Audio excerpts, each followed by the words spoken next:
नमस्कार दोस्तों, आप सभी का स्वागत है आपके अपने YouTube channel Ravi Shetty IQ GK पर। आज मैं आपके लिए साइंस के मोस्ट इंपॉर्टेंट 20 क्वेश्चन इस वीडियो में लेकर आया हूं। मैंने आपके लिए सभी क्वेश्चन सिलेक्टेड लिए हैं, अच्छे लेवल के लिए हैं, वही क्वेश्चन लिए हैं जो क्वेश्चन आपके एग्जाम के लिए इंपॉर्टेंट रह सकते हैं। फ्रेंड्स, आप सभी को पता है कि सभी एग्जाम में सबसे ज्यादा क्वेश्चन विज्ञान यानी साइंस से पूछे जाते हैं। तो मैं आपको इस वीडियो में मोस्ट इंपॉर्टेंट 20 क्वेश्चन करवाने वाला हूँ। कहने के लिए तो फ्रेंड्स ये 20 क्वेश्चन है, पर जितनी मैं आपको एडिशनल इन्फॉर्मेशन दूंगा फ्रेंड्स, ये 100 से ज्यादा क्वेश्चन बनते हैं और मैं आपको कम टाइम में 100 क्वेश्चन करवाने वाला हूं। तो चलिए शुरू करते हैं पहले क्वेश्चन से। फर्स्ट क्वेश्चन है हमारा, यदि पृथ्वी पर किसी इंसान का वजन 38 किलो है तो बुध ग्रह पर उस इंसान का वजन कितना होगा? सही आंसर है इसका ऑप्शन ए 14.3 किलो होगा। यदि किसी इंसान का वजन पृथ्वी पे 38 किलो है तो बुध ग्रह पे कितना होगा? 14.3 किलो। अब मैं फ्रेंड्स आपको एक कंसेप्ट बताता हूं, वो आपको हमेशा के लिए याद रखना है। मैंने फ्रेंड्स आपको पहले बता रखा है, अगर बात होगी चंद्रमा की, ठीक है, अगर बात होगी चंद्रमा की, यहाँ पे फ्रेंड्स बात हो रही है बुध ग्रह की, लेकिन पहले मैं आपको चंद्रमा का कंसेप्ट समझाता हूँ। अगर बात होगी चंद्रमा की तो आप सभी को पता है कि चंद्रमा पे हमारा वजन कितना होता है, मतलब हमारा भार कितना होता है? 1/6 होता है। ये सभी को पता है। एग्जाम में अगर आपसे पूछा जाए कि किसी इंसान का वजन अगर पृथ्वी पे 60 किलो है तो चंद्रमा पे उसका वजन कितना होगा, तो आप बोलोगे 1/6 होता है। तो यानी कि 1/6 को जब आप 60 से गुना करोगे कितना आएगा? 10 किलो आएगा। ठीक है, ये तो बात होगी फ्रेंड्स चंद्रमा की, 1/6 होता है। अब यहाँ पे फ्रेंड्स बात हो रही थी बुध ग्रह की। ठीक है, बुध ग्रह को हम मरकरी प्लैनेट भी बोलते हैं। ठीक है, मरकरी प्लैनेट भी बोलते हैं इंग्लिश में। तो आपको हमेशा ये चीज ध्यान रखना है कि बुध ग्रह पे जो भार होता है फ्रेंड्स, जो ग्रेविटी होती है वो 38% होती है पृथ्वी के। ठीक है, तो फ्रेंड्स हमारा आंसर क्या होगा? अगर किसी इंसान का वजन 38 किलो है, ठीक है, यहां पे मैंने आपको क्या बताया, 38 किलो है, तो मरकरी पे यानी कि बुध ग्रह पे कितना होगा? 38% होगा। यानी कि 38% हम किसका निकालेंगे? जो 38 किलो हमें दे रखा है यहाँ पे, तो कितना आएगा फ्रेंड्स? ये जब इसको आप सॉल्व करोगे जब ये प्रतिशत हटेगा तो नीचे 100 आएगा, ये आएगा, ये फ्रेंड्स ये आपका वजन आएगा 14.4 किलो। ठीक है, यहाँ पे आंसर में 14.3 किलो इसलिए लिखा है फ्रेंड्स क्योंकि जो 38% है ये अप्रोक्सीमेट होता है। ठीक है, फिक्स नहीं है, अप्रोक्सीमेट वैल्यू है, इसलिए कभी कभी आपको एग्जाम में 14.4 भी दे देंगे और 14.3 भी दे देंगे। ठीक है, बस आपको इतना दिमाग में याद रखना है कि 38% होता है ग्रेविटी बुध ग्रह के ऊपर। ठीक है, अगर आपको एग्जाम में फ्रेंड्स ये क्वेश्चन ऐसे दे दे कि यदि पृथ्वी पर किसी इंसान का वजन 100 किलो है, ठीक है, तो बुध ग्रह पे कितना होगा, तो फ्रेंड्स आप क्या करोगे? 100 का 38% निकालोगे, तो 38% 100 कितना होता है? 38 ही होता है ना। ठीक है, तो ये आपका आंसर होगा। बस आपको इतना दिमाग में सेट करना है कि बुध पे जो हमारा वजन होगा वो 38% होगा। ठीक है, पृथ्वी के कंपेयर पे। ये तो बात होगी फ्रेंड चंद्रमा की और बुध की। आप सभी को पता होना चाहिए फ्रेंड, जो द्रव्यमान होता है, द्रव्यमान, ठीक है, द्रव्यमान को हम मास भी बोलते हैं, वो हर जगह एक जैसा होता है। ये चीज आप अपने दिमाग में सेट कर लो। द्रव्यमान जिसे कि हम मास भी बोलते हैं, चाहे आप चंद्रमा पे चले जाओ, चाहे आप बुध ग्रह पे चले जाओ, चाहे कहीं पर भी चले जाओ फ्रेंड्स, द्रव्यमान जो होता है वो हमेशा एक जैसा रहता है, लेकिन बदलता क्या है? भार बदलता है, जिसे कि हम वजन बोलते हैं। ठीक है, वो बदलता है। ये तो फ्रेंड्स एक्सप्लेनेशन हो गई इस क्वेश्चन की। अब यहाँ पे बात हुई थी फ्रेंड्स बुध ग्रह की। ठीक है, आप सभी को पता है कि जो हमारा सौर मंडल है उसमें कुल मिला के 8 ग्रह हैं। ठीक है, सबसे पहला ग्रह जो है फ्रेंड्स वो बुध ग्रह है। हमारे सौर मंडल का जो पहला ग्रह है वो बुध ग्रह है, जो यहाँ पे आया है। बुध ग्रह को फ्रेंड्स हम मरकरी भी बोलते हैं। ठीक है, आपने याद रखना है, मरकरी भी बोलते हैं बुध को। हमारे सौर मंडल में 8 ग्रह हैं। पहला ग्रह है बुध ग्रह, दूसरा है फ्रेंड्स शुक्र ग्रह। ठीक है, शुक्र को हम वीनस भी बोलते हैं। तीसरे नंबर पे फ्रेंड्स हमारा पृथ्वी आता है, जिसे कि अर्थ भी बोलते हैं। चौथे नंबर पे मंगल आता है, जिसे कि मार्स भी बोलते हैं। पांचवें नंबर पे फ्रेंड्स आता है बृहस्पति ग्रह, जिसे कि जुपिटर भी बोलते हैं। 6वें नंबर पे आता है फ्रेंड्स शनि ग्रह, जिसे कि सैटर्न भी बोलते हैं। 7वें नंबर पे आता है अरुण ग्रह, जिसे कि नेपट्यून भी बोलते हैं। और आखिरी ग्रह है हमारा वरुण ग्रह, जिसे कि मरकरी, वीनस, अर्थ, मार्स, जुपिटर, सैटर्न, अर्थ, नेपट्यून भी बोलते हैं। ठीक है, कुल मिला के ये 8 प्लैनेट है हमारे सौर मंडल में। बुध ग्रह पहला ग्रह है, और क्या सबसे छोटा ग्रह भी जो है वो भी बुध ग्रह ही है। ठीक है, सूर्य का परिक्रमण करने में से 88 दिन लगते हैं, ये भी आपको याद रखना है। बुध ग्रह ऐसा ग्रह है सौरमंडल का जिसके पास कोई भी उपग्रह नहीं। आपसे एग्जाम में पूछा जाए कि बुध के पास कितने उपग्रह हैं, आपका आंसर होगा कोई भी ग्रह नहीं, कोई भी उपग्रह नहीं है। ठीक है, और शुक्र ग्रह जो है उसके पास भी कोई उपग्रह नहीं है। फ्रेंड्स, ये इस क्वेश्चन का एक्सप्लेनेशन था। अगला क्वेश्चन कर लेते हैं। मनुष्य के दांत कितने प्रकार के होते हैं? सही आंसर है इसका ऑप्शन डी 4। मनुष्य के जो दांत होते हैं वो 4 प्रकार के होते हैं। इंपॉर्टेंट क्वेश्चन है आपके एग्जाम के लिए। आपसे फ्रेंड्स एग्जाम में क्वेश्चन पूछा जाता है कि दांतों के अध्ययन को क्या कहा जाता है, तो फ्रेंड्स आपका आंसर होगा ओडोंटोलॉजी। ठीक है, ओडोंटोलॉजी जो होता है ये दांतों के अध्ययन को कहा जाता है। ठीक है, ये आपने याद रखना है, ओडोंटोलॉजी दांतों के अध्ययन को कहा जाता है। ये क्वेश्चन भी आपके एग्जाम के लिए इंपॉर्टेंट है। एक क्वेश्चन फ्रेंड्स आपसे एग्जाम में पूछा जाता है कि जो मनुष्य के दांत होते हैं, मनुष्य के कितने दांत हैं जो 2 बार उगते हैं, तो आपका आंसर होगा मनुष्य के कुल मिलाकर 20 दांत होते हैं जो 2 बार उगते हैं। ठीक है, मैंने आपको बताया दांत होते हैं 4 प्रकार के। अब मैंने आपको बता दिया कि दांत 4 प्रकार के होते हैं, तो आपको ये पता होना चाहिए कि 4 प्रकार के दांत कौन, इनका नाम क्या होता है और कितने कितने होते हैं। तो फ्रेंड्स मैं आपको बता देता हूं 4 प्रकार के दांत होते हैं। ध्यान से समझना फ्रेंड्स ये कंसेप्ट, इसमें क्वेश्चन एग्जाम में पूछे जाते हैं। पहला दांत होता है फ्रेंड्स छेदक। ठीक है, छेदक होता है, छेदक को हम बोलते हैं कृंतक, कृंतक भी बोलते हैं इसको, और इंग्लिश में बोलते हैं हम इसको इंसीजर। ठीक है, यहाँ पे लिखता हूँ इंसीजर, इंग्लिश में बोलते हैं। दूसरे प्रकार का दांत होता है फ्रेंड्स भेदक। ठीक है, भेदक होता है, इसको हम रदनक भी बोलते हैं। ठीक है, क्या बोलते हैं? रदनक भी बोलते हैं, और इंग्लिश में इसको बोलते हैं हम कैनाइन, कैनाइन। ठीक है, क्या बोलते हैं? कैनाइन इंग्लिश में। तीसरे प्रकार का दांत होता है फ्रेंड्स अग्रचर्णवक। ठीक, क्या बोलते हैं इसको? अग्रचर्णवक, यहाँ पे लिख देता हूँ अग्रचर्णवक। ठीक है, इसको हम प्रीमोलर भी बोलते हैं इंग्लिश में, प्रीमोलर। चौथे प्रकार का दांत होता है फ्रेंड्स चर्णवक। ठीक है, क्या बोलते हैं इसको? चर्णवक, चवर्णक। ठीक है, इसको फ्रेंड्स इंग्लिश में हम मोलर भी बोलते हैं। ठीक है, मैं 4 प्रकार के दांत बताए आपको।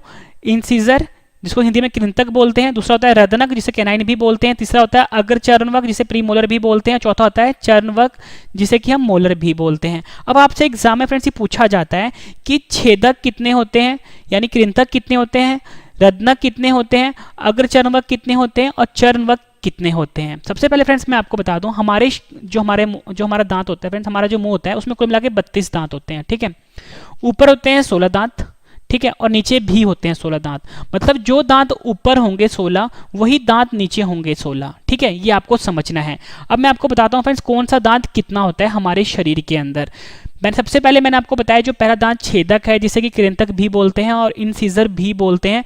फ्रेंड्स ये हमारे शरीर में होता है, हमारे मुंह में होता है कुल मिला के 4, यानी 4 ऊपर 4 नीचे, कुल कितने हो गए? 8 हो गए। ठीक है, इसको फ्रेंड्स आप 2 से गुना करते जाओ, कितने हो गए? 8 हो गए।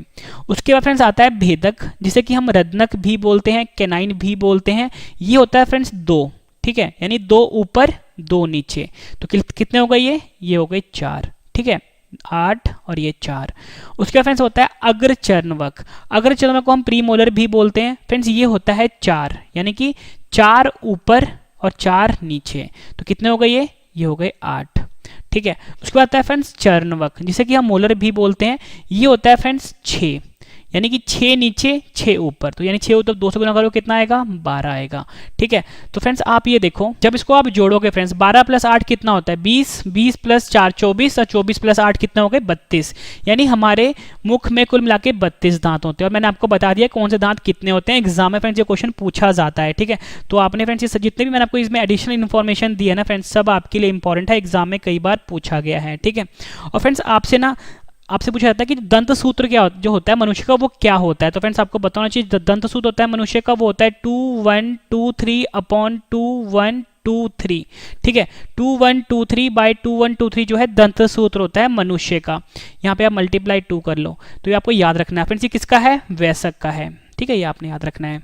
और फ्रेंड्स इसमें एक इंपॉर्टेंट क्वेश्चन और भी बनता है। मैंने आपको बताया 2123/2123 वयस्क यानी एडल्ट का डेंटल फॉर्मूला होता है। अगर आपसे पूछा जाए इंग्लिश में कि बच्चों का दंत सूत्र क्या होता है, तो फ्रेंड्स आपने ध्यान रखना है बच्चों का दंत सूत्र होता है 2102/2102 × 2।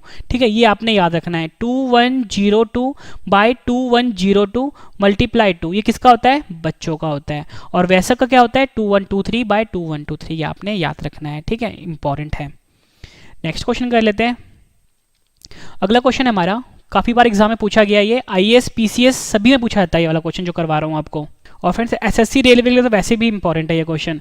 क्वेश्चन है हमारा व्हीटस्टोन ब्रिज से क्या मापा जाता है। काफी इंपॉर्टेंट क्वेश्चन है ये। सही आंसर है ऑप्शन ए प्रतिरोध।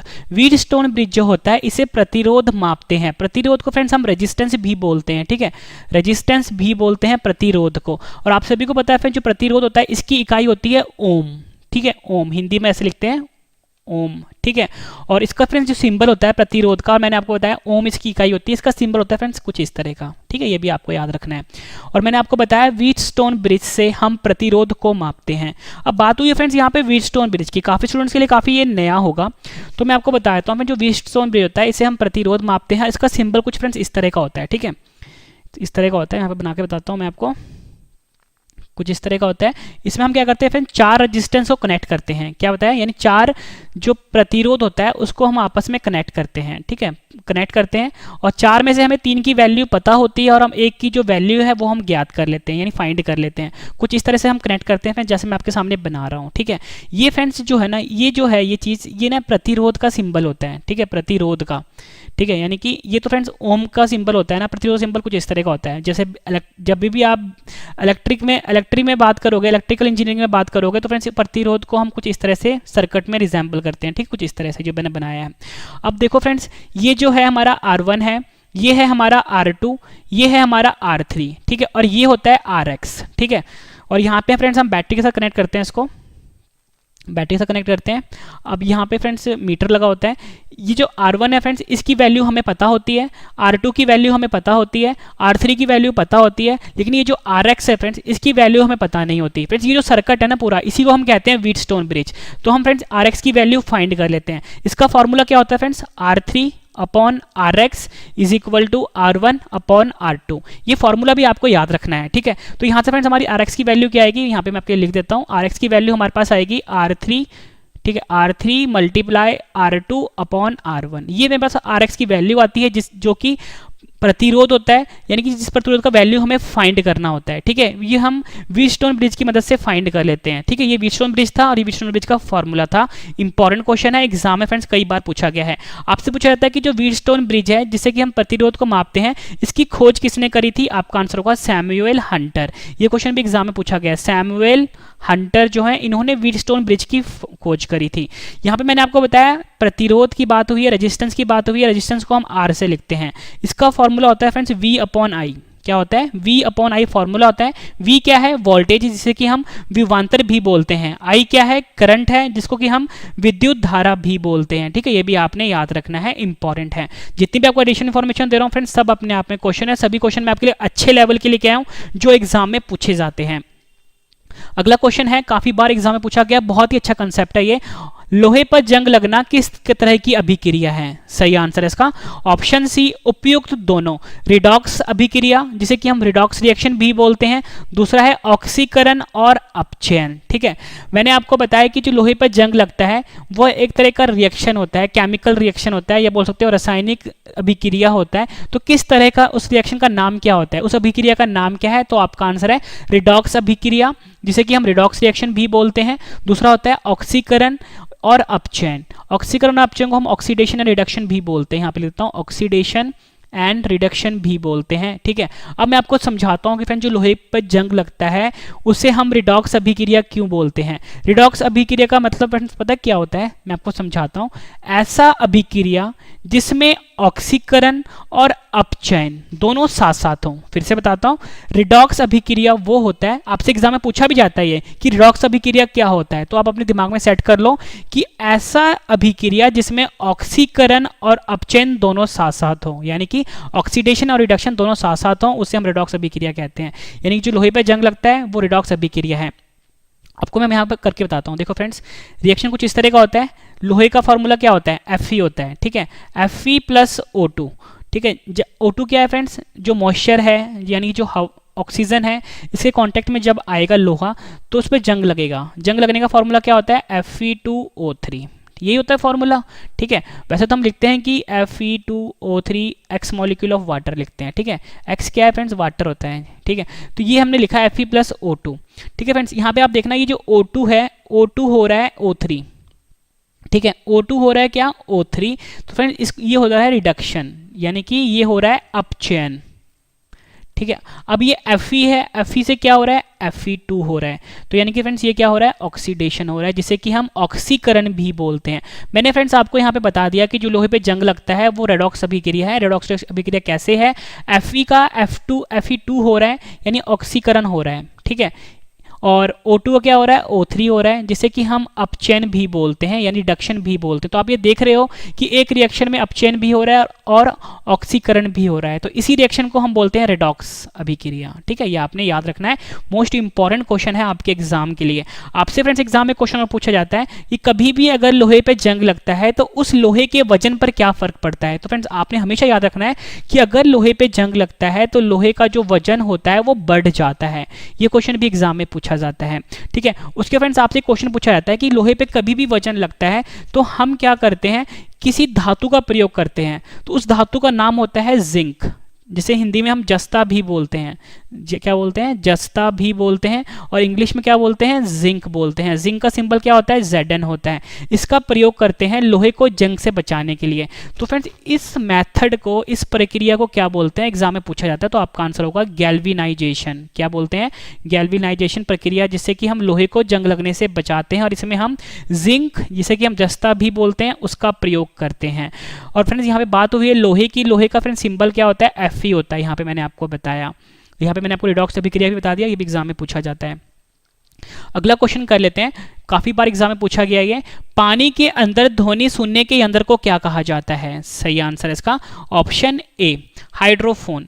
हाइड्रोफोन एक ऐसा यंत्र है जो कि पानी के अंदर ध्वनि सुनने के लिए प्रयोग किया जाता है, ठीक है। तो आपको याद रखना है क्या, हाइड्रोफोन, ठीक है। यहाँ पे फ्रेंड देखो हाइड्रो आया ना, हाइड्रो का मतलब ही क्या होता है, वाटर होता है। फोन का मतलब क्या होता है, साउंड होता है, यानी कि पानी के अंदर ध्वनि सुनने के यंत्र को हम कहते हैं हाइड्रोफोन। अब हम फ्रेंड्स बाकी जो ऑप्शंस हैं उससे भी डिस्कस कर लेते हैं। यहाँ पे फ्रेंड्स है कैलोरीमीटर, ठीक है। कैलोरीमीटर का काम क्या होता है, इसमें हम ऊष्मा को मापते हैं। किसको मापते हैं, ऊष्मा को मापते हैं कैलोरीमीटर का प्रयोग करके। आया यहाँ पे दूसरा पायरोमीटर। पायरोमीटर क्या होता है, उच्च ताप जो होते हैं उसको मापने का यंत्र होता है, ठीक है। उच्च ताप को, यानी कि जो हाई टेम्परेचर होता है उसको मापने का यंत्र है। रेडिएटर काफी इंपॉर्टेंट है आपके एग्जाम के लिए फ्रेंड। जो रेडिएटर होता है इसका प्रयोग हम करते हैं, जो गाड़ियां होती हैं उसका जो इंजन होता है उसको ठंडा करने के लिए हम रेडिएटर का प्रयोग करते हैं। ये क्वेश्चन भी फ्रेंड्स काफी बार एग्जाम में पूछा गया है। फ्रेंड्स मैं आपको जितने भी क्वेश्चन लेकर आया हूँ, अच्छे लेवल के क्वेश्चन लेकर आया हूँ जो एग्जाम के लिए फ्रेंड्स आपके लिए इंपॉर्टेंट रह सकते हैं। एक भी फ्रेंड्स फालतू के क्वेश्चन लेकर नहीं आया। और फ्रेंड्स मैं आपको बता दूं, जब मैं आपको ये सभी क्वेश्चन करवा दूंगा ना, तो सभी क्वेश्चन आपको एक बार रिवीजन भी करवाने वाला हूं। मतलब 20 क्वेश्चन करवा रहा हूं, कहने के लिए 20 क्वेश्चन है, लेकिन जितनी एडिशनल इन्फॉर्मेशन दे रहा हूं 100 से ज़्यादा क्वेश्चन बनते हैं। जब आपके 20 क्वेश्चन कंप्लीट हो जाएंगे, सभी क्वेश्चन रिवीजन करवाऊंगा, और उसके बाद फ्रेंड 10 क्वेश्चन का मैंने आपके लिए ऑनलाइन टेस्ट भी रखा है। मैं आपको इतनी शॉर्ट ही देता हूँ फ्रेंड्स, पूरा वीडियो देखने के बाद एक एक क्वेश्चन आपको इसी वीडियो में हमेशा के लिए याद होने वाले हैं। अगला क्वेश्चन भी काफी इंपॉर्टेंट है, एग्जाम में कई बार पूछा गया, दो तरीके से पूछा जाता है, दोनों तरीके से वो करवाऊंगा। ब्लैक बोर्ड काला रंग हमें क्यों दिखाई देता है। सही आंसर इसका ऑप्शन बी, सारे रंग अवशोषित कर लेता है। फिर जो ब्लैक बोर्ड होता है वो हमें ब्लैक क्यों नजर आता है, काला क्यों नजर आता है, क्योंकि वो सारे रंग जो होते हैं अवशोषित कर लेता है। आपसे पूछा जाता है फ्रेंड जो काला कपड़ा होता है, ठीक है, काला कपड़ा होता है वो हमें काला क्यों नजर आता है, तो उसका आंसर भी होगा सारे रंग अवशोषित कर लेता है। अब जिसने फ्रेंड्स साइंस नहीं पढ़ी, ठीक है, उससे पूछोगे यार आप ब्लैक बोर्ड जो होता है, यानी जो हमारे स्कूलों में जो बोर्ड होता है जिसपे हम लिखते हैं, जिसपे जो टीचर लिखता है कुछ भी, वो काला क्यों होता है, तो वो तो यही बोलेगा ना यार इस पर काला पेंट होता है। लेकिन साइंस के का आंसर नहीं है ये वो स्टूडेंट आंसर देगा जिसने साइंस नहीं पढ़ी कि इस पर काला पेंट किया होता है इसलिए काला नजर आता है, हरा पेंट कर दोगे तो हरा नजर आएगा। लेकिन साइंस बोलता है जो सारे रंग जो होते हैं वो अवशोषित कर लेता है। मैं आपको समझाता हूँ फ्रेंड, देखो ये जो फ्रेंड्स काले रंग का बोर्ड होता है जिसे कि हम ब्लैक बोर्ड बोलते हैं, जिसपे जो स्कूल में प्रयोग होता है लिखने के लिए, जिसपे टीचर लिखते हैं, काले रंग का होता है। जब भी फ्रेंड जो लाइट होता है ना, आप सभी को पता है जो लाइट क्या होता है, लाइट के 7 रंग होते हैं। 7 रंग कौन से होते हैं, विवग्योर, ठीक है, विवग्योर 7 रंग होते हैं, violet, indigo, blue, green, yellow, orange, red, ठीक है, 7 रंग होते हैं, ठीक है। वायलेट को हम बैंगनी भी बोलते हैं, इंडिगो को नील बोलते हैं, ब्लू को नीला बोलते हैं, ग्रीन को हरा बोलते हैं, येलो को पीला बोलते हैं, ऑरेंज को नारंगी बोलते हैं, आर को लाल बोलते हैं, रेड को लाल बोलते हैं, ठीक है। ये 7 रंग होता है। ये क्या करता है फ्रेंड, ये सातों के सातों रंग जो होता है ना उसको अवशोषित कर लेता है, मतलब एब्जॉर्व कर लेता है। जब ये सारे रंग फ्रेंड्स अब्जॉर्व कर लेगा, फिर ये कोई भी जो लाइट है वो मतलब कोई भी जो रंग का लाइट है रिफ्लेक्ट नहीं करेगा, ठीक है ना, रिफ्लेक्ट नहीं करेगा। रिफ्लेक्शन को हम क्या बोलते हैं, परावर्तित नहीं करेगा, ठीक है, हिंदी में बोलेंगे परावर्तित नहीं करेगा।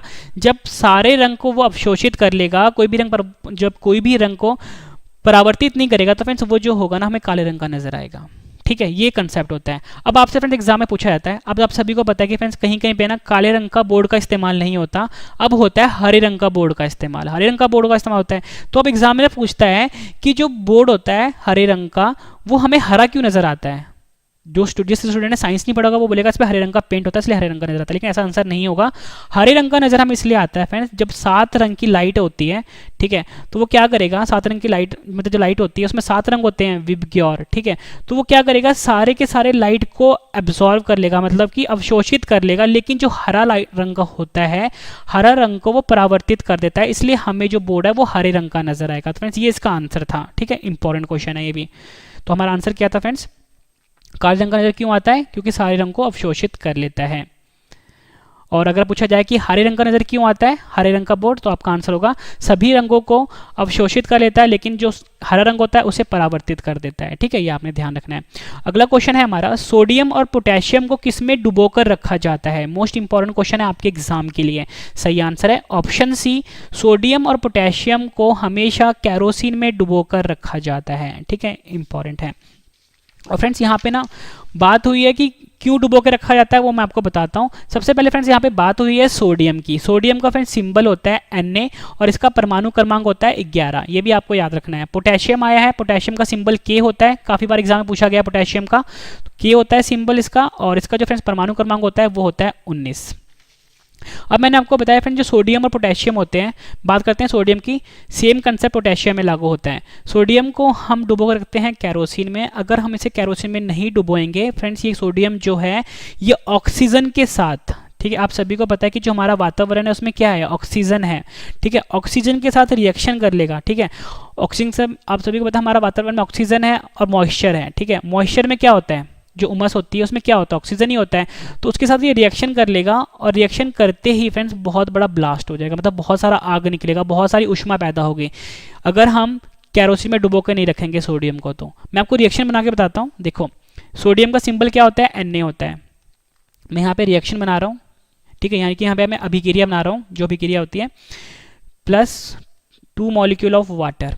सो Na क्या है, सोडियम है, H2O क्या है फ्रेंड्स, पानी बोल लो या बोल लो ऊष्मा बोल लो या मॉइस्चर बोल लो, जो हमारे वातावरण में है, ठीक है, ये रिएक्शन होगा, ठीक है, रिएक्शन में क्या बनेगा, सोडियम हाइड्रोक्साइड। क्या बनेगा, जब भी सोडियम वाटर के साथ कांटेक्ट करेगा तो क्या बनेगा, सोडियम हाइड्रोक्साइड। सोडियम हाइड्रोक्साइड बना, साथ में फ्रेंड्स हाइड्रोजन गैस निकली और साथ में फ्रेंड्स बहुत सारी ऊष्मा निकलेगी, मतलब फ्रेंड्स आप ये समझ लो कि जहाँ पे सोडियम रखा होगा ना फ्रेंड्स वहाँ पे पूरा आग लग जाएगा, ठीक है, इसलिए हमेशा हम सोडियम पोटेशियम को कैरोसिन में डुबो के रखते हैं। अगला क्वेश्चन भी काफी बार एग्जाम में पूछा गया है, ठीक है, प्रकाशीय तंतु में प्रकाश के सिद्धांत पर कार्य करता है। मोस्ट इंपॉर्टेंट क्वेश्चन है और इसके साथ 4 क्वेश्चन और बनते हैं, वो भी मैं आपको करवा दूंगा जो एग्जाम में पूछे जाते हैं। क्वेश्चन था प्रकाशीय तंतु किस सिद्धांत पर कार्य करता है। तो फ्रेंड्स देखो सबसे पहले आपको बताना चाहिए जो प्रकाशीय तंतु होता है इसको हम ऑप्टिकल फाइबर भी बोलते हैं। क्या बोलते हैं, ऑप्टिकल फाइबर। बेसिकली फ्रेंड्स का जो इस्तेमाल होता है ना वो कम्युनिकेशन में होता है। जैसे फ्रेंड्स आपके घरों आप जो जियो की सिम यूज़ करते हो, ठीक है, जियो की सिम क्या है फ्रेंड्स 4G नेटवर्क चल रहा है उसमें। फ्रेंड्स ये जो 4G नेटवर्क है ना इसमें टोटली ऑप्टिकल फाइबर का इस्तेमाल हो रहा है, या बोल सकते हैं प्रकाशीय तंतु का प्रयोग हो रहा है। तो हमसे क्वेश्चन में यही पूछा गया कि प्रकाशीय तंतु में प्रकाश के सिद्धांत पर कार्य करता है। तो फ्रेंड्स आपका आंसर होगा ऑप्शन बी, पूर्ण आंतरिक परावर्तन। पूर्ण आंतरिक परावर्तन सिद्धांत पे कार्य करता है प्रकाश तंतु, जिसे कि ऑप्टिकल फाइबर भी बोलते हैं। पूर्ण आंतरिक परावर्तन को हम टोटल इंटरनल रिफ्लेक्शन भी बोलते हैं। क्या बोलते हैं, टोटल इंटरनल रिफ्लेक्शन, ठीक है। पूरा कंसेप्ट बताऊंगा तो फ्रेंड्स काफी टाइम लग जाएगा, बस इतना आपको याद रखना है कि जो प्रकाशीय तंतु में प्रकाश जो होता है वो पूर्ण आंतरिक परावर्तन पे कार्य करता है, ठीक है। अब आपसे एग्जाम में फ्रेंड्स एक क्वेश्चन और पूछा जाता है, 4 क्वेश्चन और पूछे जाते हैं, वो मैं आपको बता देता हूँ। आपसे पूछा जाता है जो मरीचिका होता है, मरीचिका को हम मिराज भी बोलते हैं, ठीक है, मरीचिका बोलते हैं, यहाँ पे लिख देता हूँ, मैं आपको समझाता हूँ मरीचिका होता क्या है, ठीक है, जिसे कि हम मिराज भी बोलते हैं। ये किस सिद्धांत पे कार्य करता है, तो आपका आंसर होगा पूर्ण आंतरिक परावर्तन सिद्धांत पे कार्य करता है मरीचिका, जिसे कि मिराज भी बोलते हैं। फिर मिराज क्या होता है, मरीचिका क्या होता है, कभी भी आप गर्मियों के मौसम में रोड पे जाते हो, ठीक है, अगर आप यहाँ पे खड़े हो, आप थोड़ा दूर देखते हो फ्रेंड्स, आपको रोड पे ना कुछ पानी जैसा नजर आता है। जब काफ़ी गर्मी होगी ना तो आप देखोगे रोड पे ना कुछ पानी जैसा नजर आता है। फ्रेंड्स जब पास जाके देखते हो तो वहाँ पे कोई भी पानी नहीं होता। तो फ्रेंड्स इसे ये जो होता है ना फ्रेंड्स, ये जो फिनोमिना हो रहा है, मतलब ये जो सिद्धांत हो रहा है, इसी को हम मरीचिका बोलते हैं, यानी मिराज बोलते हैं। ठीक है, इंपॉर्टेंट है और ये पूर्ण आंतरिक परावर्तन पे कार्य करता है। एक क्वेश्चन आपसे एग्जाम में पूछा जाता है कि जो एंडोस्कोपी हम यूज करते हैं मेडिकल साइंस में, वो किस सिद्धांत पे कार्य करता है। मेडिकल साइंस में जो एंडोस्कोपी होता है फ्रेंड्स, वो भी पूर्ण आंतरिक परावर्तन पे काम करता है, सिद्धांत पे कार्य करता है। आपसे पूछा जाता है कि फ्रेंड्स जो हीरा होता है, जिसे कि हम डायमंड भी बोलते हैं, वो स्पार्कल क्यों करता है, मतलब चमकता क्यों है। तो फ्रेंड्स उसके पीछे भी कारण होता है पूर्ण आंतरिक परावर्तन सिद्धांत के कारण ही जो हीरा होता है वो चमकता है। इंपॉर्टेंट क्वेश्चन है और एग्जाम में कई बार पूछा गया है। ठीक है फ्रेंड्स, जितनी मैं एडिशनल इन्फॉर्मेशन दे रहा हूँ सब अपने आप में क्वेश्चन और एग्जाम में कई बार पूछे गए हैं। अगला क्वेश्चन जो करवा रहा हूँ फ्रेंड्स, हर एग्जाम में पूछा जाता है और काफ़ी अच्छे लेवल का क्वेश्चन है। ठीक है, क्वेश्चन है हमारा, इस क्वेश्चन के साथ 4 क्वेश्चन जुड़े हैं, वो सभी करवाऊंगा। चलती लिफ्ट में मनुष्य का वजन पर क्या फर्क पड़ेगा। क्वेश्चन क्या है हमारा, चलती लिफ्ट में मनुष्य के वजन पर क्या फर्क पड़ेगा। क्वेश्चन में ये नहीं बताया गया कि लिफ्ट ऊपर जा रही है या नीचे जा रही है, लिफ्ट खड़ी है या लिफ्ट टूट के नीचे गिर रही है। 4 क्वेश्चन बनते हैं इसमें, बस हमसे इतना पूछा गया है कि चलती लिफ्ट में मनुष्य के वजन पर क्या फर्क पड़ेगा। तो आपका आंसर है बढ़ जाएगा, कम हो जाएगा, यानी कि उपयुक्त दोनों, बढ़ जाएगा या कम हो जाएगा। वो डिपेंड करता है सिचुएशन पे कि लिफ्ट ऊपर जा रही है या नीचे जा रही है। ठीक है, तो हमारा आंसर क्या हुआ, चलती लिफ्ट में मनुष्य का जो वजन होता है वो बढ़ जाता है या कम हो जाता है। ठीक है, ये है हमारा इसका आंसर। अगर आपसे एग्जाम में पूछा जाए कि अगर लिफ्ट ऊपर को जा रही है, ठीक है, अगर लिफ्ट ऊपर को जा रही है, ठीक है, तो मनुष्य के वजन पे क्या फर्क पड़ेगा। तो फ्रेंड्स आपका आंसर है वजन बढ़ जाएगा। क्या होगा, वजन बढ़ जाएगा। अगर पूछा जाए कि लिफ्ट नीचे को आ रही है तो वजन पे क्या फर्क पड़ेगा, अब आपका आंसर होगा वजन कम हो जाएगा। ठीक है, कभी भी लिफ्ट अगर नीचे को आ रहा है तो वजन आपका हमेशा कम हो जाएगा। ठीक है, और अगर लिफ्ट खड़ी है तो आपके वजन पे कोई फर्क नहीं पड़ेगा। ठीक है, और अगर आपसे पूछा जाए कि लिफ्ट टूट के नीचे गिर रही है, क्वेश्चन एग्जाम में पूछा जाता है, तो फ्रेंड्स आपका आंसर होगा जो आपका वजन है ना फ्रेंड्स, मैंने आपको बताया जब लिफ्ट टूट जाएगा ना तो जो हमारा वेट होगा ना फ्रेंड्स, वो हमें बिल्कुल जीरो लगेगा, मतलब वेट लेस लगेगा। ठीक है, ये 4 कंसेप्ट होते हैं। अगर आपसे एग्जाम में पूछा जाए कि अगर लिफ्ट ऊपर को जा रहा है तो मनुष्य के वजन पर क्या फर्क पड़ेगा, तो आपका आंसर होगा जो वजन है वो बढ़ जाएगा। अगर पूछा जाए कि लिफ्ट अगर नीचे को आ रहा है तो आपका वजन पे क्या फर्क पड़ेगा, वजन कम हो जाएगा। लिफ्ट अगर खड़ा है तो वजन पे कोई फर्क नहीं पड़ेगा। लिफ्ट की अगर केबल टूट जाती है तो आपका वजन जो होगा जीरो हो जाएगा, मतलब आपको जो फील होगा वो वेटलेस होगा। ठीक है, ये 4 कंसेप्ट में चलते हैं। एक क्वेश्चन फ्रेंड्स आपसे एग्जाम में पूछा जाता है कि इसके पीछे कौन सा सिद्धांत होता है, तो आपका आंसर होगा जो न्यूटन का गति का दूसरा नियम है। ठीक है, न्यूटन की गति का दूसरा नियम है वो इस पे काम करता है। और न्यूटन का जो गति का दूसरा नियम था उसने बताया था कि F is equal to ma। ठीक है, यही बताया था उसने। ठीक है, F क्या होता है, फोर्स होता है, जिसे कि हम बल भी बोलते हैं। मास होता है, m होता है मास। ठीक है, a क्या होता है, एक्सीलरेशन, जिसे कि हम त्वरण भी बोलते हैं। अब देखो फ्रेंड्स, इसके पीछे कंसेप्ट क्या है कि आप जब भी ऊपर को जाओगे लिफ्ट से, ठीक है, तो मैंने आपका बताया जो आपका वजन है वो बढ़ जाएगा, क्योंकि नीचे को ग्रेविटी लग रही है और आप अगेंस्ट द, आपकी जो एक्सेलरेशन हो रही है वो अगेंस्ट द ग्रेविटी हो रही है, मतलब ग्रेविटी के ऑपोजिट हो रही है, इसलिए आपका वजन बढ़ जाएगा। ठीक है, इतना डिटेल में समझो आप, जो तो मैंने आपको समझाया है कि ऊपर जाएगा तो आपका वजन बढ़ जाएगा, नीचे को जब आप आओगे तो आपका वजन कम हो जाएगा। जब लिफ्ट खड़ी है तो वजन पे कोई फर्क नहीं पड़ेगा। जब लिफ्ट का केबल टूट जाएगा तो आपको जो वेट है आपको वेटलेस लगेगा, मतलब जीरो हो जाएगा, फील होगा आपको वेट अपना। ठीक है, ये कंसेप्ट आपको याद रखना है। जो गति का दूसरा नियम है न्यूटन का, उसने बताया था ये, और न्यूटन गति दूसरा नियम होता है F is equal to ma। Friends के बाद जो मैं आपको रिवीजन करवाने वाला हूँ वो आपके लिए बहुत इंपॉर्टेंट है। एक आपके लिए मैं गुड न्यूज़ दे देता हूँ। ठीक है, गुड न्यूज़ क्या है फ्रेंड्स, मेरा एक करंट अफेयर का चैनल आ गया है, Ravi study IQ GK 2.0। Friends इसे आप सब्सक्राइब कर लीजिए, बहुत ही एक्सपर्ट लेवल का करंट अफेयर पढ़ाया जाता है यहाँ पर। करंट अफेयर जो पढ़ाते हैं फ्रेंड्स हम, उसके बाद जो PDF मिलेगा आपको वो बिल्कुल डिटेल में मिलेगा। ऐसा PDF पूरे यूट्यूब पर नहीं मिलता, मतलब हम जो भी क्वेश्चन करवाएंगे, जो भी एडिशनल इन्फॉर्मेशन होता है, सब कुछ PDF पे लिखा होता है। रवि स्टडी IQ GK 2.0 को आपको सब्सक्राइब करना है यूट्यूब पे जाके, रवि स्टडी IQ GK 2.0। आप मुझे टेलीग्राम पे, फेसबुक पे, इंस्टाग्राम पे जुड़ सकते हो, रवि स्टडी IQ GK नाम से है। अगला क्वेश्चन है हमारा, दाब का SI मात्रक क्या होता है। सही आंसर है इसका ऑप्शन A पास्कल। पास्कल जो है दाब का SI मात्रक होता है। दाब जिसे कि हम प्रेशर भी बोलते हैं, क्या बोलते हैं, प्रेशर भी बोलते हैं। प्रेशर को हम P से लिखते हैं। ठीक है, दाब जिसे कि प्रेशर भी बोलते हैं, इसका SI मात्रक क्या होता है, पास्कल होता है। P से लिखते हैं, इसका फॉर्मूला होता है फ्रेंड्स F/A। F क्या होता है फ्रेंड्स, फोर्स होता है। क्या होता है, फोर्स होता है, जिसे कि हम बल भी बोलते हैं। ए क्या होता है फ्रेंड्स, एरिया होता है, और क्या बोलते हैं इसको हिंदी में, क्षेत्रफल। ठीक है, ये मैंने आपको बता दिया किसके बारे में, दाब के बारे में। दाब को प्रेशर भी बोलते हैं, फॉर्मूला होता है F/A, यानी कि फोर्स अपॉन एरिया, हिंदी में बोलते हैं दाब इज इक्वल टू बल अपॉन क्षेत्रफल। ठीक है, अब इसकी फ्रेंड्स आपसे ना एग्जाम पूछा जाता है कि इसकी यूनिट क्या होती है। देखो फ्रेंड्स, जो फोर्स होता है ना, इसकी यूनिट होती है, यानी बल की जो यूनिट होती है, बल की, वो होती है न्यूटन। एन से लिखते हैं। एरिया जिसे कि हम क्षेत्रफल भी बोलते हैं, वो क्या होता है, मीटर स्क्वायर। तो फ्रेंड्स ये क्या आ गया आपका, न्यूटन पर मीटर स्क्वायर, किसकी, पास्कल यानी कि प्रेशर की, यानी दाब की यूनिट आ गई, न्यूटन पर मीटर स्क्वायर। एक यूनिट फ्रेंड्स की और भी होती है, वो मैं आपको बता देता हूँ, वो होता है kg m-1 s-2। ये भी आपको याद रखना है, kg m-1 s-2, इंपॉर्टेंट है। अगला क्वेश्चन कर लेते हैं, काफी बार एग्जाम में पूछा गया है, ट्रांसफार्मर किस सिद्धांत पर कार्य करता है। सही आंसर इसका ऑप्शन सी, उपयुक्त दोनों, विद्युत चुंबकीय प्रेरण और अन्योन्य प्रेरण, दो सिद्धांत है इसके ट्रांसफार्मर के। क्या बताया मैंने आपको, विद्युत चुंबकीय प्रेरण, दूसरा है अन्योन्य प्रेरण।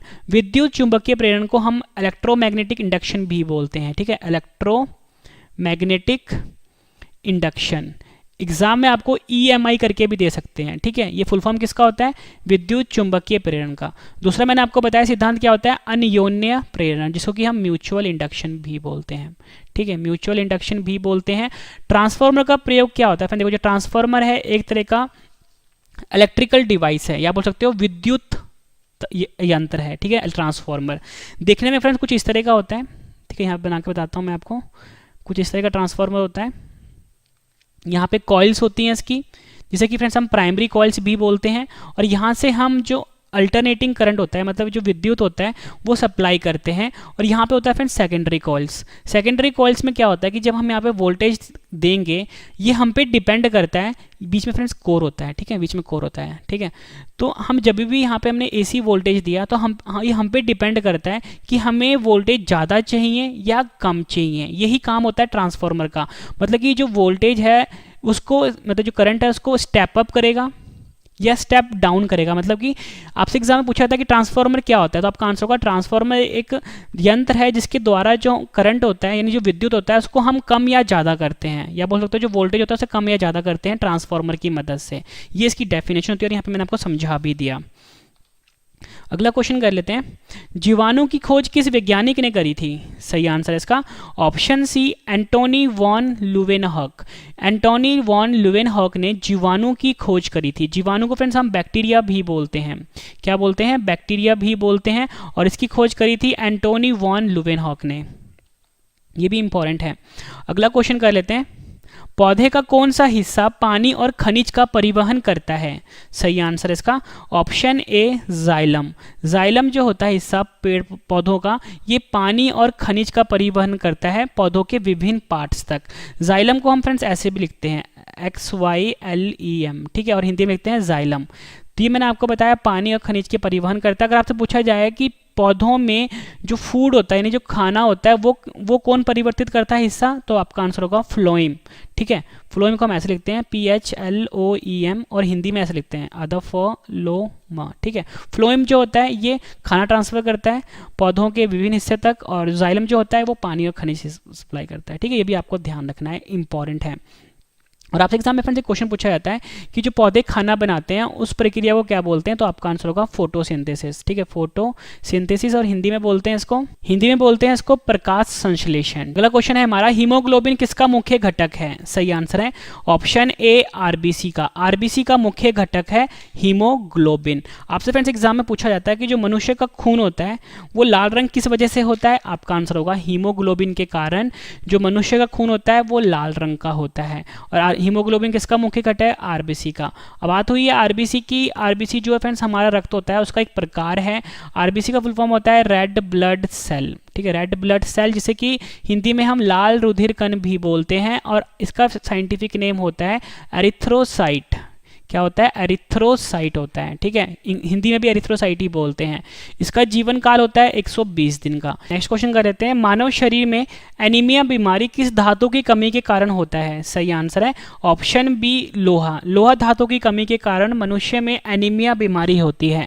इंपॉर्टेंट क्वेश्चन है आपके एग्जाम के लिए। फ्रेंड्स देखो, एनीमिया को हम दूसरे शब्दों में ये भी बोलते हैं कि जो एनीमिया बीमारी है, अगर हमारे शरीर में आरबीसी की कमी हो जाए, ठीक है, आरबीसी की कमी हो जाए तो उसी से हमें एनीमिया बीमारी होती है। और दूसरे शब्दों में हम बोलते हैं कि अगर लोहा धातु कम हो जाता है तो एनीमिया बीमारी होती है। ठीक है, इंपॉर्टेंट क्वेश्चन है और आप सभी को पता है फ्रेंड्स, जो हमारा खून होता है उसमें लोहा धातु पाया जाता है। क्या होता है, लोहा धातु पाया जाता है, ये भी आपने याद रखना है। नेक्स्ट क्वेश्चन कर लेते हैं। नेक्स्ट क्वेश्चन करते हैं, एक विशेष कार्य करने वाला समान कोशिकाओं के समूह को क्या कहते हैं? सही आंसर इसका ऑप्शन डी, उत्तक। उत्तक जो होता है ये एक विशेष कार्य करने वाले समान कोशिकाओं के समूह को कहते हैं। मोस्ट इंपॉर्टेंट क्वेश्चन है, एग्जाम में कई बार पूछा गया, तो आपको याद रखना है, एक विशेष कार्य करने वाले समान कोशिकाओं के समूह को हम उत्तक कहते हैं। और फ्रेंड्स उत्तक को हम टिश्यू भी बोलते हैं। क्या बोलते हैं? टिश्यू भी बोलते हैं, ये आपने याद रखना है। अगला क्वेश्चन कर लेते हैं, स्वतंत्र रूप से लटके हुए लकड़ी के एक ढांचे में कील ठोकना कठिन होता है, कौन सा नियम इस कथन को समर्थन करता है? सही आंसर इसका ऑप्शन सी, न्यूटन का तृतीय नियम। न्यूटन की गति का जो तृतीय नियम है वो इसका समर्थन करता है कि अगर स्वतंत्र रूप से जो लटका हुआ एक लकड़ी है उसके ढांचे में कील ठोकना बहुत कठिन होता है। मैं आपको समझाता हूँ। फिर देखो, अगर ये लकड़ी है स्वतंत्र रूप से लटका हुआ है, ठीक है, लकड़ी है, लड़की नहीं लकड़ी है ये, ठीक है, इस पे हमें कील ठोकना है तो बहुत ही मुश्किल है, क्योंकि फ्रेंड जैसे ही इसके ऊपर आप हिट करोगे तो ये लकड़ी क्या होगा, पीछे को जाएगा। मतलब ये कील जो है ना, देखो ये जो कील आपने इसके ऊपर रखा है ये इसके ऊपर इम्पैक्ट क्रिएट करेगा और लकड़ी पीछे को चला जाएगा। तो हम क्या है कि कील कभी ठोक नहीं पाएंगे इसके ऊपर। तो न्यूटन का जो गति का तृतीय नियम है उसने भी यही बताया था कि every action is an equal and opposite reaction. Hindi में बोलते हैं प्रत्येक क्रिया के बराबर तथा उसके विपरीत दिशा में प्रतिक्रिया होती है। तो यहाँ पे भी वही हुआ। ठीक है, फिर से पढ़ के बताता हूँ, प्रत्येक क्रिया के बराबर तथा उसके विपरीत दिशा में प्रतिक्रिया होती है। तो मैंने यहाँ पे आपको समझाया फ्रेंड, देखो ये जो लकड़ी है ये क्या है, यहाँ पे टंगी हुई है, ठीक है, स्वतंत्र रूप से लटकी हुई है। यहाँ पे जो फ्रेंड्स आप कील ठोक रहे हो, आपने जैसे यहाँ पे कील मारा तो इसने क्या किया फ्रेंड्स, एक इम्पैक्ट क्रिएट किया और ये जो लकड़ी है पीछे को चली गई। तो ये क्या है, न्यूटन का जो तृतीय नियम है गति का उसका समर्थन करता है। ये क्वेश्चन भी एग्जाम में पूछा गया है। इसके बाद मैं आपको रिविजन करवाने वाला हूँ, वो आपके लिए बहुत इंपॉर्टेंट है। द्रव्यमान प्रति यूनिट आयतन क्या कहलाता है? ध्यान से समझना है आपने, द्रव्यमान प्रति यूनिट आयतन क्या कहलाता है? तो आपका सही आंसर होगा फ्रेंड्स ऑप्शन ए, घनत्व। घनत्व जो होता है वो द्रव्यमान प्रति यूनिट आयतन कहलाता है। घनत्व को हम डेंसिटी भी बोलते हैं। क्या बोलते हैं? डेंसिटी भी बोलते हैं। द्रव्यमान को हम मास भी बोलते हैं और जो आयतन होता है उसे हम वॉल्यूम भी बोलते हैं। तो वैसे हमारा फॉर्मूला क्या बना है? फॉर्मूला हमारा बना है घनत्व, क्या बना है? घनत्व, जिसे कि हम डेंसिटी भी बोलते हैं। ये बना है हमारा द्रव्यमान, जो हमारा क्वेश्चन था। द्रव्यमान को हम मास भी बोलते हैं, अपॉन क्या बना? आयतन। आयतन को हम क्या बोलते हैं इंग्लिश में? वॉल्यूम। ठीक है, ये हमारा फॉर्मूला बना है। अब आपसे फ्रेंड्स एग्जाम में पता है कोई क्वेश्चन पूछा जाता है जो काफ़ी बार एग्जाम में पूछा गया है कि देखो ये जो घनत्व है, ठीक है, घनत्व का मात्रक क्या होता है? तो आपका आंसर होगा केजी मीटर क्यूब। ठीक है, यही बनेगा ना, क्योंकि जो द्रव्यमान होता है इसका क्या होता है? केजी से लिखते हैं। जो हमारा आयतन होता है यानी वॉल्यूम होता है उसे क्या लिखते हैं हम? मीटर क्यूब लिखते हैं। तो यानी कि हमारा घनत्व का फॉर्मूला क्या आया? मात्रा क्या आया? KG metre cube. अगर आपसे पूछा जाए कि घनत्व का डायमेंशन क्या होता है, ठीक है, डायमेंशन को हिंदी में हम क्या बोलते हैं? विमीय सूत्र बोलते हैं डायमेंशन को हिंदी में। तो वो पूछा जाएगा तो वो होता है ml-3। ठीक है, ये भी आपको याद रखना है। और घनत्व का रासायनिक सूत्र क्या होता है? फॉर्मूला क्या होता है? KG metre cube. ठीक है, ये भी आपको याद रखना है, इंपॉर्टेंट है। नेक्स्ट क्वेश्चन कर लेते हैं, सबसे पहले डीएनए को किसने अलग किया था? मोस्ट इंपॉर्टेंट क्वेश्चन है और स्टूडेंट कंफ्यूज हो जाते हैं इसमें। सही आंसर इसका ऑप्शन ए, फ्रेडरिक मियर्सचेर। फ्रेडरिक मियर्सचेर ने डीएनए को सबसे पहले अलग किया था। अगर आपसे एग्जाम में पूछा जाए कि डीएनए की खोज किसने करी थी, डीएनए की खोज जेम्स वाटसन वैज्ञानिक ने करी थी, लेकिन डीएनए को सबसे पहले अलग किसने किया था? फ्रेडरिक मियर्सचेर ने किया था। डीएनए का फुल फॉर्म पूछा जाता है, डीएनए का फुल फॉर्म होता है डीऑक्सी राइबोन्यूक्लिक एसिड। क्या होता है? डीऑक्सी राइबोन्यूक्लिक एसिड डीएनए का फुल फॉर्म होता है। नेक्स्ट क्वेश्चन है हमारा, किस वैज्ञानिक ने क्रम विकास का सिद्धांत दिया था। आपसे एग्जाम में क्वेश्चन पूछा जाता है कि किस वैज्ञानिक ने विकास का सिद्धांत दिया था, या बोल दे क्रम विकास का सिद्धांत दिया था, या बोल सकते हो इवोल्यूशन ऑफ थ्योरी किस वैज्ञानिक ने दिया था। तब आपका आंसर होगा ऑप्शन बी, चार्ल्स डार्विन। ये क्वेश्चन भी एग्जाम में कई बार पूछा गया है। क्रम विकास का सिद्धांत दिया था चार्ल्स डार्विन ने, या बोल सकते हो एवोल्यूशन ऑफ थ्योरी किसने दिया था, चार्ल्स डार्विन ने दिया था। ये भी इंपॉर्टेंट क्वेश्चन है। आखिरी क्वेश्चन कर लेते हैं इस वीडियो का, इसके बाद मैं आपको रिवीजन करवाने वाला हूं। जीवन की मूलभूत इकाई क्या होती है। सही आंसर है ऑप्शन डी, कोशिका। कोशिका जो होती है ये जीवन की मूलभूत इकाई कहलाती है। इंपॉर्टेंट क्वेश्चन है। और फ्रेंड्स कोशिका को हम सेल भी बोलते हैं, ठीक है। अगर आपसे पूछा जाए जीवन की मूलभूत इकाई क्या होती है, आपका आंसर होगा कोशिका, और इंग्लिश में सेल बोलते हैं। फ्रेंड्स मैंने आपको ये 20 क्वेश्चन करवाए। उम्मीद करता हूँ फ्रेंड्स आपको सभी के सभी क्वेश्चन अच्छे से समझ में आगे होंगे, और मैंने आपको बिल्कुल एक्सप्लेन करके समझाया है। 20 क्वेश्चन में ही मैंने आपको 100 क्वेश्चन करवा दिए। उम्मीद करता हूँ फ्रेंड्स आपको वीडियो बहुत पसंद आई होगी। वीडियो पसंद आए तो वीडियो को लाइक जरूर करिए, कम से कम 10 फ्रेंड के साथ शेयर भी जरूर करिए, ताकि और भी जो स्टूडेंट्स हैं उनको भी इस वीडियो से काफ़ी ज़्यादा हेल्प मिल जाए। मेरा करंट अफेयर का चैनल है रवि स्टडी IQ GK 2.0, उसे भी आप सब्सक्राइब कर लीजिएगा। तो चलिए फ्रेंड्स हम स्टार्ट करते हैं रिवीजन पहले क्वेश्चन से, और मैंने आपको बिल्कुल नॉन स्टॉप पढ़ाया, एक सेकंड भी आपका वेस्ट किए बिना। पहला क्वेश्चन है, यदि पृथ्वी पर किसी इंसान का वजन 38 किलो है तो बुध ग्रह पर उस इंसान का वजन कितना होगा। आंसर है 14.3 kg अप्रोक्सीमेट है। मनुष्य के दांत कितने प्रकार के होते हैं। आंसर है 4 प्रकार के। व्हीटस्टोन ब्रिज से क्या मापा जाता है। आंसर है प्रतिरोध। लोहे पर जंग लगना किस तरह की अभिक्रिया है। आंसर है रेडॉक्स अभिक्रिया, या बोल सकते हो ऑक्सीकरण और अपचयन। पानी के अंदर ध्वनि सुनने के यंत्र को क्या कहा जाता है। आंसर है हाइड्रोफोन। ब्लैक बोर्ड किस काला रंग क्यों दिखता है। आंसर है सारे रंग अवशोषित कर लेता है। सोडियम और पोटेशियम को किस में डुबोकर रखा जाता है। आंसर है कैरोसिन में। प्रकाशीय तंतु में प्रकाश किस सिद्धांत पर कार्य करता है। आंसर है पूर्ण आंतरिक परावर्तन। चलती लिफ्ट में मनुष्य के वजन पर क्या फर्क पड़ेगा। आंसर है बढ़ जाएगा, कम हो जाएगा। दाब का SI मात्रक क्या होता है। आंसर है पास्कल होता है। ट्रांसफॉर्मर किस सिद्धांत पर कार्य करता है। आंसर है विद्युत चुंबकीय प्रेरण। दूसरा होता है अनियोन्य प्रेरण। जीवाणु की खोज किस वैज्ञानिक ने की थी। आंसर है एंटोनी वॉन लुवेनहाग। पौधे का कौन सा हिस्सा पानी और खनिज का परिवहन करता है। आंसर है जाइलम। हीमोग्लोबिन किसका मुख्य घटक है। आंसर है RBC का। मानव शरीर में एनीमिया बीमारी किस धातु की कमी के कारण होता है। आंसर है लोहा। एक विशेष कार्य करने वाले समान कोशिकाओं के समूह को क्या कहते हैं। आंसर है उत्तक कहते हैं। स्वतंत्र रूप से लटके हुए लकड़ी के एक ढांचे को कील ठोकना कठिन होता है, कौन सा नियम इस कथन का समर्थन करता है। आंसर है न्यूटन की गति का तृतीय नियम। द्रव्यमान प्रति यूनिट आयतन क्या कहलाता है। आंसर है घनत्व, जिसे कि डेंसिटी भी बोलते हैं। सबसे पहला DNA को किसने अलग किया था। आंसर है फ्रेडरिक मेयरचेर। किस वैज्ञानिक ने क्रम विकास का सिद्धांत दिया था। आंसर है चार्ल्स डार्विन। आखिरी क्वेश्चन कर रहे हैं रिवीजन का, इसके बाद 10 क्वेश्चन का टेस्ट है। जीवन की मूलभूत इकाई क्या होती है। आंसर है कोशिका। फ्रेंड्स मैंने आपको ये 20 क्वेश्चन करवाए, 20 क्वेश्चन का रिवीजन भी करवा दिया। अब 10 क्वेश्चन का टेस्ट है।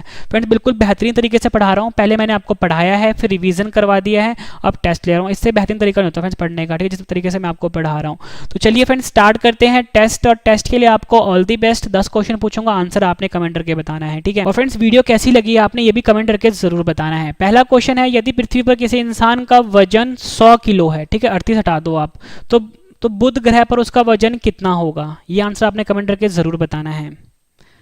दूसरा क्वेश्चन है हमारा, मनुष्य के दांत कितने प्रकार के होते हैं। 4 ऑप्शंस हैं आपकी स्क्रीन के ऊपर। व्हीटस्टोन ब्रिज से क्या मापा जाता है। सही जवाब आपने कमेंट करके बताना है। लोहे पर जंग लगना किस तरह की अभिक्रिया है।